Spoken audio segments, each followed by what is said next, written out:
বিশ্বকাপের সব আপডেট নিয়ে নিয়োগের প্যাভিলিয়নে আছেন রাহুল রায়, সরাসরি কথা বলবো তার সঙ্গে। রাহুল, আজকের ফাইনাল ম্যাচ নিয়ে আর কি তথ্য আছে আপনার কাছে?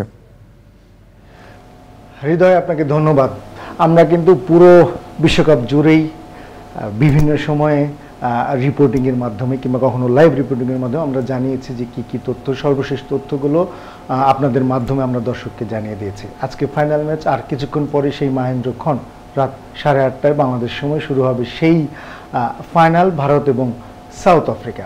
আমরা দেখছিলাম এখানে বিভিন্ন টিভি চ্যানেল, শুধু আমাদের দেশেই না, আমরা কিন্তু দেখেছি যে ইন্ডিয়ান যে ক্রিকেট টিভি চ্যানেলগুলো রয়েছে, পাকিস্তান, এমনকি অন্যান্য দেশের টিভি চ্যানেলগুলোতে টক শো হচ্ছে এবং সেখানে সাবেক খেলোয়াড়রা এসে তারা এই যে ফাইনাল নিয়ে, ফাইনাল পূর্ববর্তী চুলচেরা বিশ্লেষণ করছে। যে বিষয়গুলো উঠে এসেছে, যে সবাই একটি কথা বলছে যে ইন্ডিয়া এর আগে দুটি ওয়ার্ল্ড চ্যাম্পিয়নশিপের ফাইনাল খেলেছে, 50 ওভার্স ওয়ানডে, মানে এই আইসিসির এই ক্রিকেট ক্যালেন্ডারে। আবার টেস্ট চ্যাম্পিয়নশিপও দুটোতেই ফাইনালে গিয়ে তারা হেরেছে।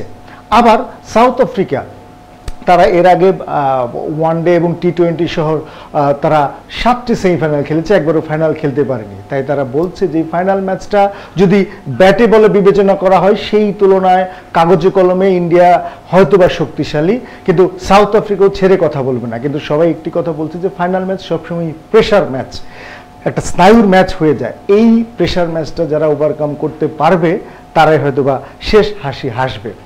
কেউ বলছে যে এই ওয়েস্ট ইন্ডিজে ভ্যারাইটিস পিচের যে ক্যারেক্টার, সেই তুলনায় বারবাডোস একটি স্পোর্টিং পিচ, এখানে ভালো রান হয়। এবং স্পোর্টিং পিচ ওই অর্থে বলা হচ্ছে যে শুধু রানের জন্য না, এখানে প্রথম দিকে পেসাররা ভালো সুইং পায় এবং মাঝামাঝি সময়ে কিন্তু স্পিনাররা বেশ ভালো টার্ন পায়। আবার একইভাবে যদি ব্যাটসম্যানের স্কিল থাকে, ব্যাটারের স্ট্রোক থাকে, সে কিন্তু রানও করতে পারে। যার কারণে বলা হচ্ছে যে সব দিক দিয়ে ফাইনালে একটি ভালো মঞ্চ, ভালো ব্যাটে বলে লড়াই হবে সব কিছু মিলিয়ে।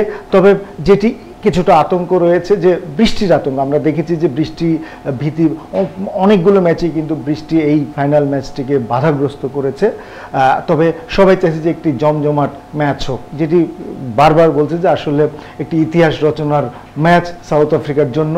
প্রথমবারের মতো ফাইনাল খেলছে, প্রথমবারের মতো চ্যাম্পিয়ন হওয়ার সুযোগ, ইতিহাস রচনা। অন্যদিকে ইন্ডিয়া জানেন যে ক্রিকেটে পরাশক্তি, 2013 পরে তারা আইসিসির কোনো ট্রফি পায়নি এবং এই ক্যালেন্ডারে এটি তৃতীয় ফাইনাল তাদের জন্য। যে করেই হোক তারাও চাইছে যে একটি ওয়ার্ল্ড কাপ ট্রফি তারা পাওয়ার জন্য। রোহিত শর্মা অধিনায়ক, হয়তো এটি তার শেষ ওয়ার্ল্ড কাপ, এবং কোচ রাহুল দ্রাবিড়ও ঘোষণা দিয়েছে যে এই ওয়ার্ল্ড কাপের পরে তিনি আর থাকবেন না। তারাও আসলে চাইছে যে যে কোনোভাবেই হোক তারা তাদের বিদায়টা আসলে ওয়ার্ল্ড কাপের ট্রফিটা উঁচিয়ে ধরেই হোক।